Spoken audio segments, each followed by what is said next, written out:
Now we're getting ready for today's Trinity Ridgefield football game. We have a lot of news for you today, including a fatal accident in Shelton, new details on Darien police officers who were arrested, and much more. Rob Adams will bring you sports and weather, and we have a history report from Donald Ang. And Josh Fisher is going to join me later on to talk about our top stories this week. But first, taking a look at some of our headlines today. A Shelton mother is dead following a head-on collision on Bridgeport Avenue last night. At about 6:30 Thursday, the Shelton Police, Fire, and EMS responded to the incident in the area of Bridgeport Avenue and Nels Rock Road. Initial investigation revealed that a Buick Century, driven by 24-year-old Lee Sabo of Shelton, was traveling north on Bridgeport Avenue and struck a Mazda driven by 41-year-old Lee Brewster of Monroe, who was traveling south on Bridgeport Avenue. Sabo was transported to the hospital with serious injuries and later pronounced dead. Sabo's 15-month-old daughter was in the vehicle and was taken to the hospital with minor injuries. Brewster was also transported to the hospital for minor injuries. The Shelton Police Traffic Division Reconstruction Team is currently investigating the accident. No enforcement action has been taken at this time. Any witnesses or persons with additional information should call the Shelton Police Traffic Division at 203-924-1544. And according to the Darien Times, the warrant application of 2 Darien police officers arrested for an off-duty gun incident indicates there was a detected odor of alcohol from both officers, and that's according to statements from Connecticut state troopers. The warrant application was obtained by the Darien Times Thursday from Stamford Superior Court for the arrest of Darien police officers Dan Arrett and James Martin last week. The application provides an overview of the state police investigation into an August 1st off-duty shooting incident involving the 2 officers and more details pertaining to what took place on that night. Martin and Arrett, both 10-year veterans of the Darien Police Force, were arrested October 6th and charged with reckless endangerment, breach of peace, and unlawful discharge of a firearm in August, all misdemeanor offenses. Shortly after midnight on the morning of August 1st, State Police Troop G Dispatch received a 911 call from an inspector working at Walsh Construction Site on I-95, reporting multiple gunshots in the area. According to police, about 11 shots were heard originating from the neighborhood side of the highway barrier. The inspector gave a statement to police, claiming that he was concerned for his safety and that of his crew at the time. Both local and state police responded to Wakeman Road, where Martin resides. Based on the warrant application, Martin and Arrett were interviewed by Darien Police Sergeant Mark Cirillo at Martin's home. Martin initially claimed that he and Arrett had let off some fireworks, but admitted to firing upon his car upon further questioning. According to the application, Cirillo detected the odor of alcohol coming from both officers. A search of the vehicle, a Jeep Cherokee, uncovered 13 bullet holes on its passenger side. There's a lot more on that story at DarienTimes.com. Sorry. Am I going to keep going? Everyone's looking. Okay, sorry.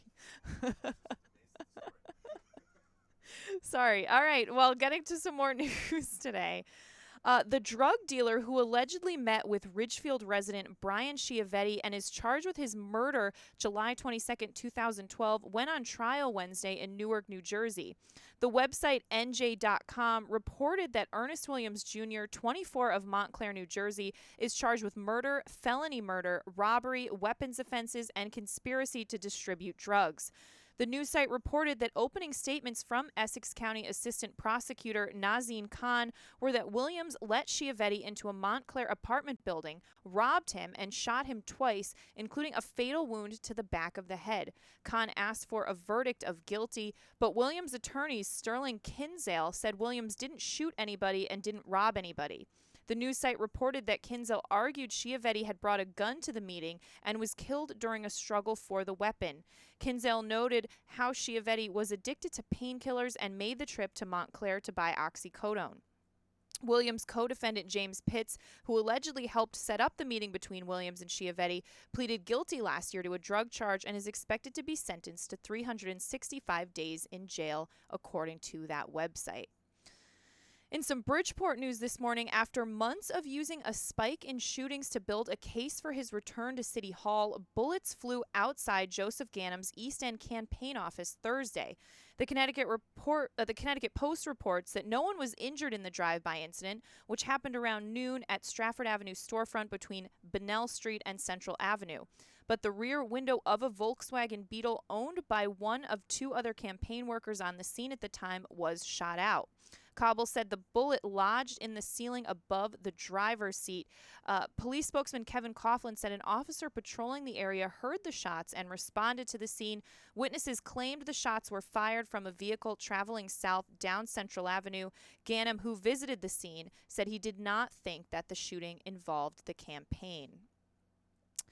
In Shelton, Mayor Mark Loretti said he will not be participating in or attending the debate taking place at the Shelton Intermediate School on Monday, October 19th for this year's mayoral candidates. According to Loretti, he said, "What is there to debate? I have a record and people know what I'm about." He went on to justify his decision choosing not to participate in the debate by mentioning his opponent's lack of experience in this type of leadership position. Loretti said, quote, "They don't have a record. It's easy for them to criticize because that's what opponents do. I've been subjected to name-calling, political innuendos, and lies, but I'm not interested in it anymore." Loretti went on to say, "My campaign takes place every single day. It's doing my job." These two people are newcomers to the equation. They've never offered anything to the city, and all of a sudden they want the top job. His opponents, Michelle Bialik and Bristol, said they believe Loretti has a duty to participate in events such as the upcoming debate, not just as his opponents, but more importantly to the people of Shelton. Bialik went on to say that one of her curiosities and reasons for wanting to have Loretti participate in the debate was to hear if he had any adaptations to his vision that he had been in office for over 20 years. Well, as we said, we're here in Ridgefield today in our mobile studio. It's a little cool out right now, but not a bad day. The sun's shining, but we're going to throw it over to Rob Adams for a more detailed look at today's weather.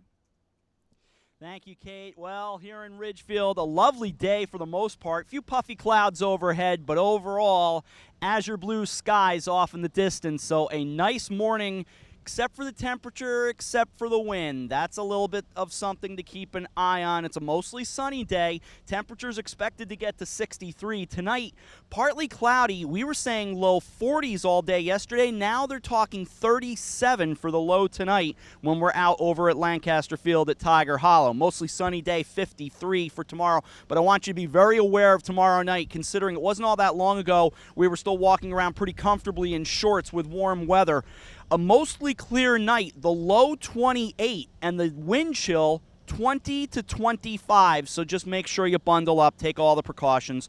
Sunday mostly clear and 48, but 29 for the low on Sunday night. Monday sunny and 49. Right now in Ridgefield it is 56, 59 in Stamford, home of the Trinity Catholic Crusaders, and 58 in Reading. Kate, back inside to you.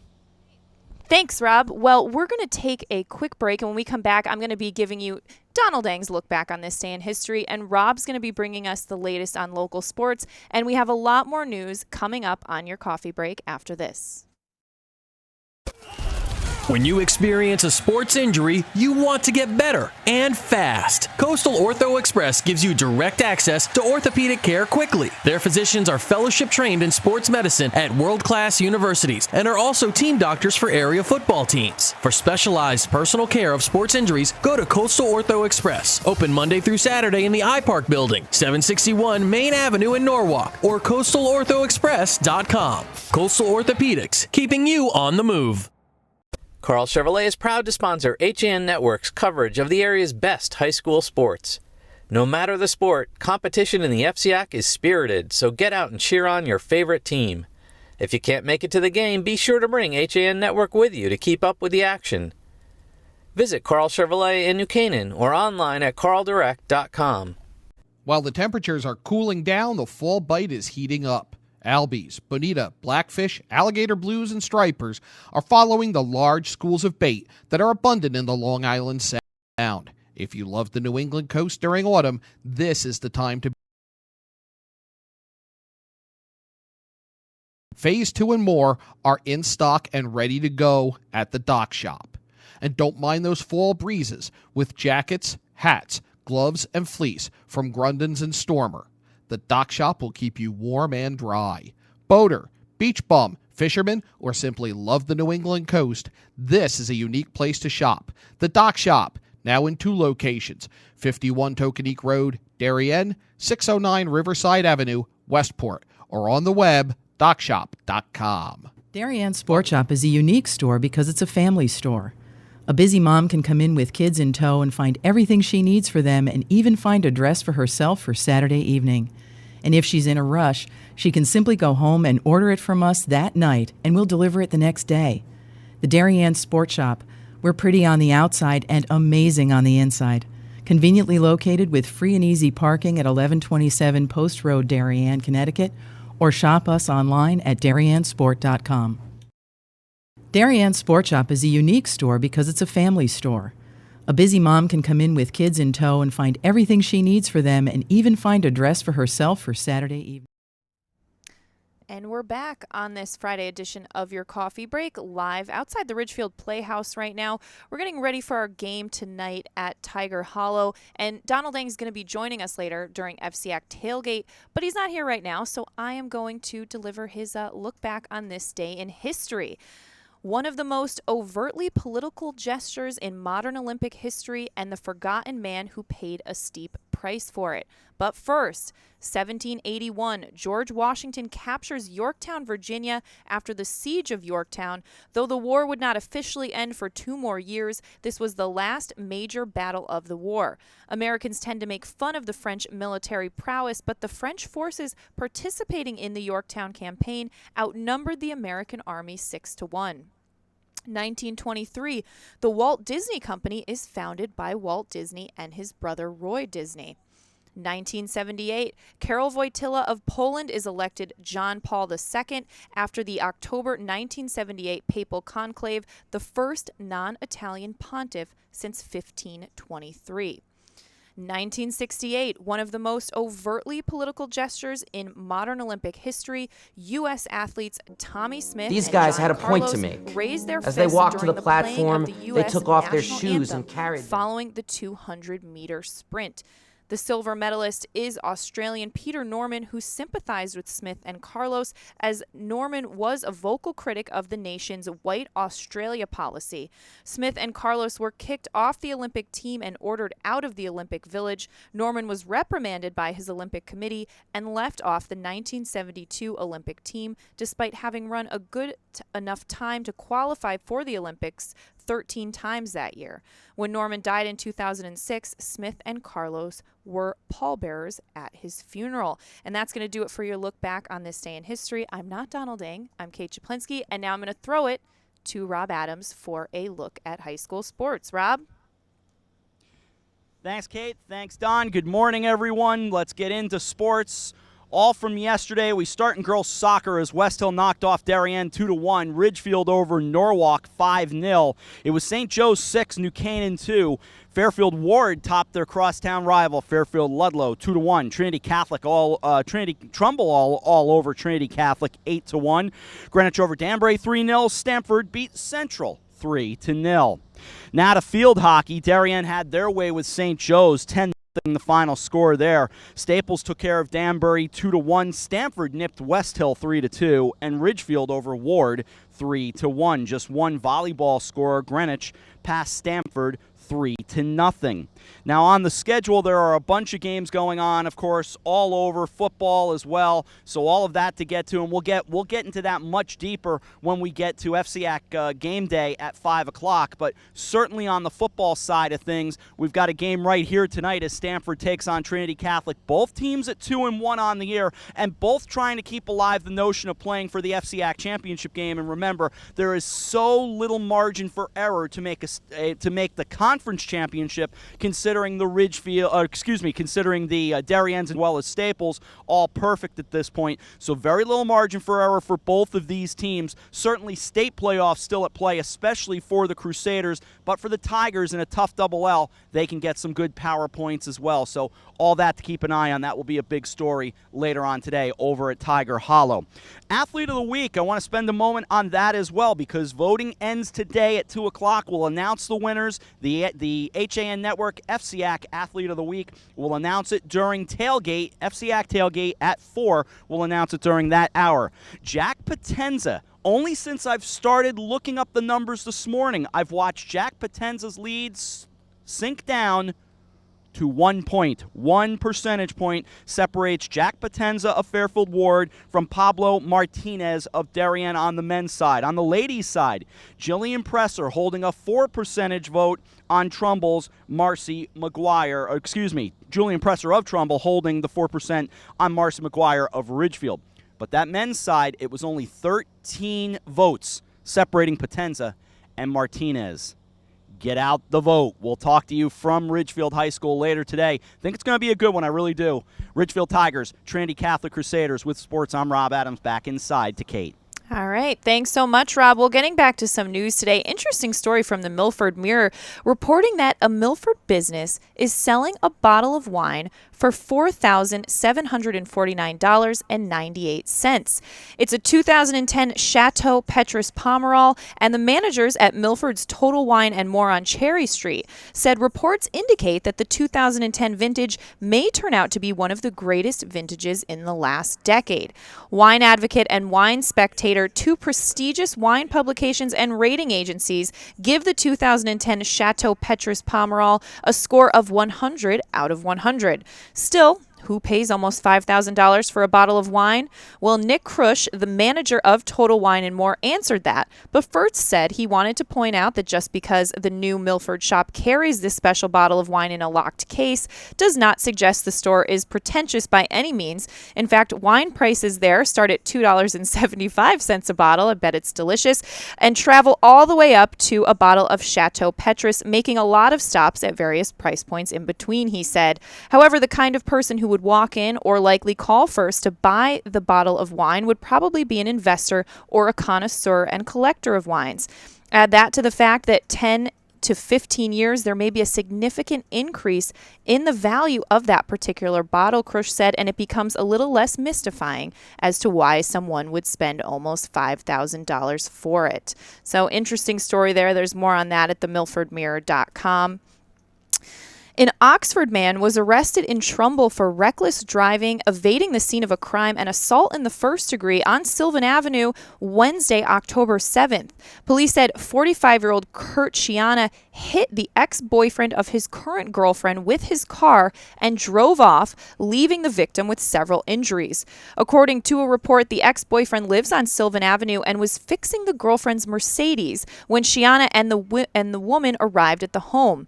He told them the car wasn't ready yet, and when Shiana and the woman got back in Shiana's vehicle, police said Shiana turned around on the dead-end road and on his way back up toward the home, hit the victim, who was standing near the roadway. Police took a statement from the victim from the hospital and were able to track down Shiana and arrest him. He is scheduled to appear in court today, October 16th. Well, the Associated Press reports that Branford officials have identified a man struck and killed by a train Wednesday evening as the town's deputy fire chief. Police say Branford Deputy Fire Chief Ron Mullen was killed when he was hit by a Shoreline East commuter train around 7:20 at night. Officials say it's not clear why he was on the tracks. The 55-year-old Mullen joined the fire department at the age of 16 in 1976 as a cadet. He became a full-time firefighter in 1981. Chief Jack Ahern, a friend of Mullen's, said he was one of the most respected first responders and fire investigators in Connecticut. He was a lifelong Branford resident, and his father was also the town's fire chief. Well, the cellular phone service tower in New Canaan at Silver Hill Hospital on Valley Road is scheduled to go online October 22nd, providing Verizon users in the area with much-needed cell service. On Monday, October 12th, in the vicinity of Silver Hill, a car fire nearly killed a woman trapped inside while those who were trying to help her could not call for help due to lack of a cell signal. The Silver Hill Cell Tower project manager Keith Copens of Phoenix Partners, current owner of the site, has been in charge of getting the tower online since 2013. According to Coppens, the cell tower site has been done for some time, and for the last 3 months, the delay was due to Frontier and Eversource sorting out power issues. First Selectman Rob Malazzi said he called Eversource on October 13th to make sure they are aware of the car fire incident and to push for them to expedite hookup of the Silver Hill cell tower. Malazzi said he got 2 calls from Eversource on October 14th, and the company convinced him that they are now doing all they can to move up the start update for the tower. The tower is currently scheduled to be operational October 22nd, barring any rain or bad weather. Verizon will be the first carrier available for service. There are 2 other providers signed up to go on, AT&T and T-Mobile. There is room for a 4th carrier should one show interest. And we are here in Ridgefield today, and coming up this weekend is their Fall in Love event, autumnal spectacle, hundreds of glowing jack-o'-lanterns on the Lounsbury House porch roof, scarecrows up and down Main Street, a haunted hayride in Ballard Park. Those are the highlights of this year's Fall in Love with Ridgefield. Downtown Ridgefield merchants and restaurants will woo townspeople with special offerings, live music, sidewalk happenings, and a lot more. Fall in Love with Ridgefield will take over the village Friday night, tonight, October 16th from 6 to 8:30, and Saturday, October 17th from 10 to 5. There'll be music, food, clowns, scarecrows, a chili contest, pumpkin painting, needlework, and a lot more. And we're actually going to be talking with someone from downtown Ridgefield on your FCAC tailgate that starts today at 4 to find out more about that great event. And as we said, it's a beautiful day here in Ridgefield. The drive was gorgeous, all the leaves changing colors. Going to throw it back over to Rob Adams for another look at the weather. Rob? Thanks, Kate. Good morning once again, everyone. Outside here on an otherwise beautiful day, but it is breezy. In fact, it's windy, let's be honest. We're getting blown around pretty good out here. A mostly sunny day, high of 63. Tonight, partly cloudy, 37 for the low. And if you go over to Lancaster Field at Tiger Hollow, you're into that valley, so it's going to get a little colder out there tonight. Just bundle up if you're coming out to the game. But, hey, that's high school football for you. For Saturday, mostly sunny and 53. Very nice day. Get out, apple picking, go look at the leaves while they're still hanging around. Plenty that you can do for the beautiful weekend. But Saturday night, bundle up. Mostly clear, 28. Wind chills 20 to 25. Sunday, a mostly clear day. High 48, 29 for Sunday night. We get back to work with a sunny day. 49 degrees on Monday. Ridgefield is 56 degrees. Reading has 58. And in Stamford, home of the Trinity Catholic Crusaders, coming up to Tiger Hollow later on to take on the Ridgefield Tigers, it is 59 degrees. Kate, let's go back inside to you. Thanks so much, Rob. Well, we're going to take a quick break, and when we come back, Josh Fisher is going to be joining me, and we're going to be talking about the top stories on all our HAN Network websites this week. So that's coming up after this. Here at the Darien Sports Shop, we are very excited about our newly redesigned men's department. Gentlemen, if you're shopping for work, weekend, or wedding, we've got the latest styles and trends inside our spacious new department just for you. We have vast selections from Peter Millar, Vineyard Vines, Johnny O, Duckhead, Barber, and so much more. And you can even walk out of the store in the new Wolverine 1000-mile men's boot. The Darien Sports Shop, classic, traditional, with an edge. Conveniently located with free and easy parking at 1127 Post Road, Darien, Connecticut, or shop us online at DarienSport.com. Here at the Darien Sports Shop. It's time to come back to hometown banking, where people are taken into account, not just balances. Where community comes first. A place where there's more than one kind of interest. Where automation will never replace consideration. Where they not only know your name, they know your dog's name too. It's time to expect more. It's time to bank well. Bank smart. Bank local. Bank well. Healthy, confident smiles begin at Stratford Orthodontics. Conveniently located on Main Street, we are Stratford's hometown orthodontist, including Damon braces and Invisalign. We always accept new patients. Call today to schedule a complimentary consultation. 203-375-8332. Stratford Orthodontics, 2499 Main Street, Stratford, 203-375-8332, and online at stratfordsmile.com. Do you do a lot of running around but get nowhere when you're buying a car?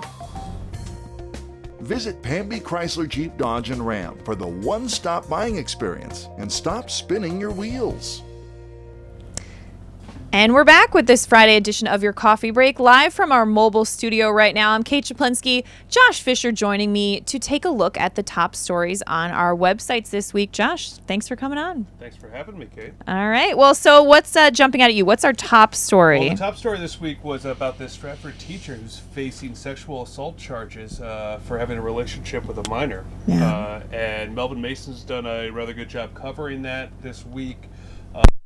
We have he had some video I know that you played yesterday. Yes. On Coffee Break from the press conference, and a very sad type story. It is very sad. I mean, this Michelle Solzicki has been charged now for this relationship, alleged relationship. Right. But the student reportedly was 12 years old when this relationship started, and it's been going on for a few years now.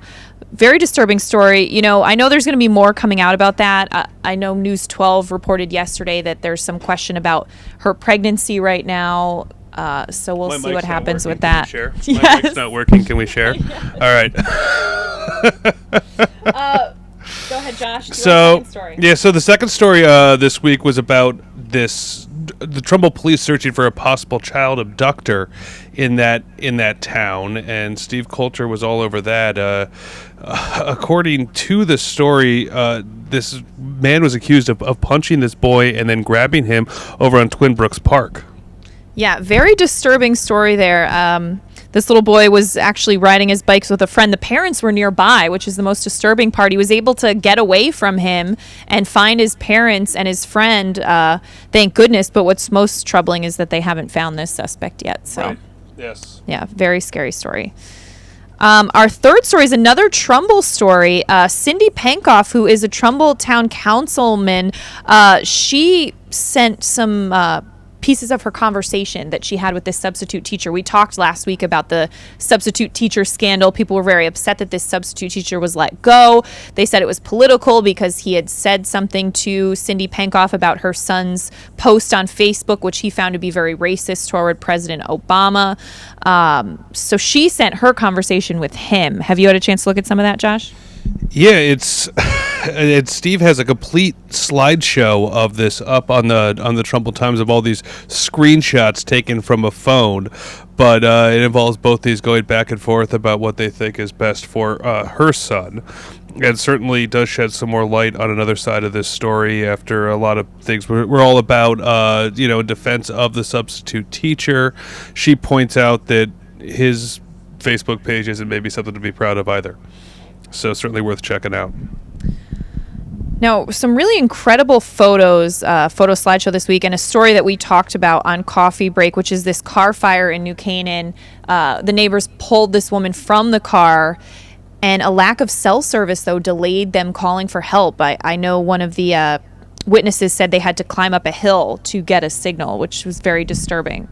Yeah, and you just talked about this at the end of Coffee Break. As you can see, some of these great images that Adam took over at from the Advertiser, and I was editor of the Advertiser from 2012 to 2014, or until early this year, 2015, and I was writing stories back in 2012 about that cell tower over there at Silver Hill coming up, and now that's supposedly supposed to be up next week, but we've been covering that indicated ever since Hurricane Irene, about how the terrible cell service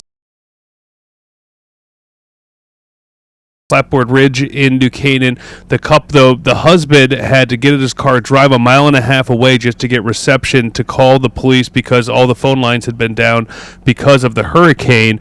There was another incident where a Department of Public Works employee was stuck between two live wires up on North Wilton Road, which is not far from Silver Hill, because there was no cell service. He had to wait for another car to come upon him before he could get any help. So it's a big, dangerous problem there in New Canaan. There's been a lot of NIMBY action going on in regards to why there has not been cell service or cell towers built there, but it certainly is a very important thing, and this is just one example, yet another example of why we need cell phone coverage this day and age.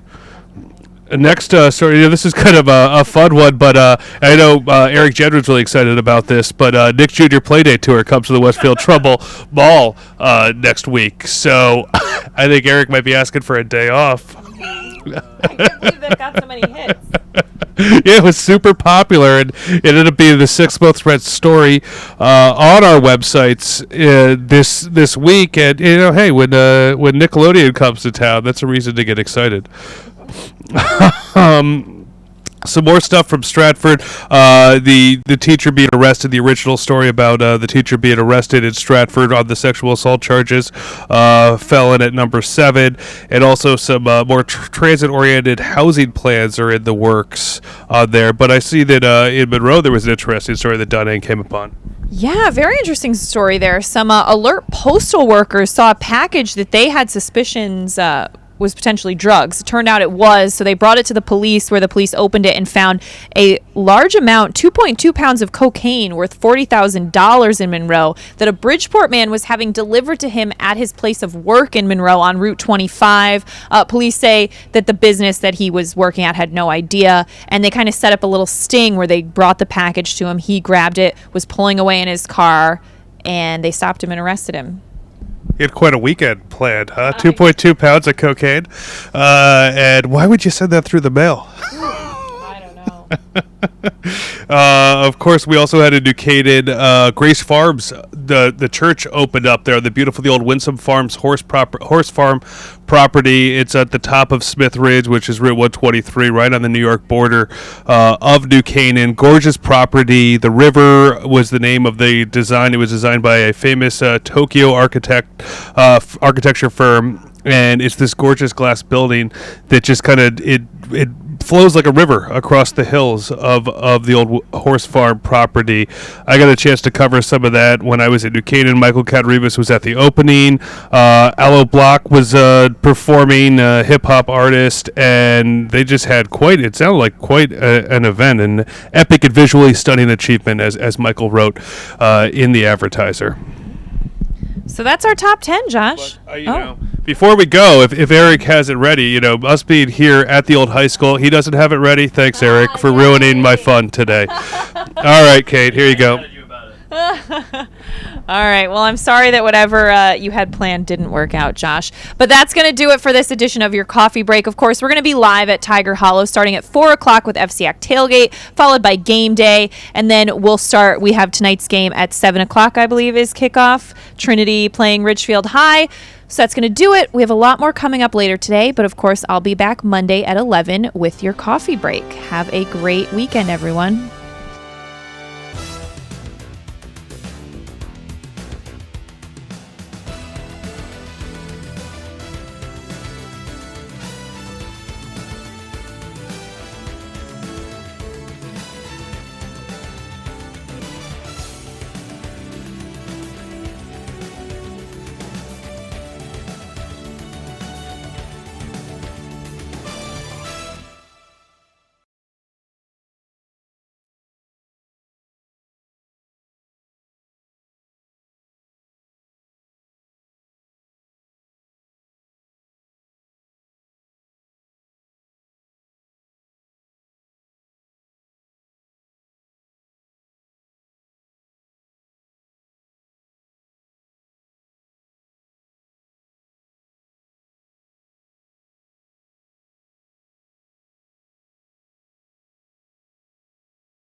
Check.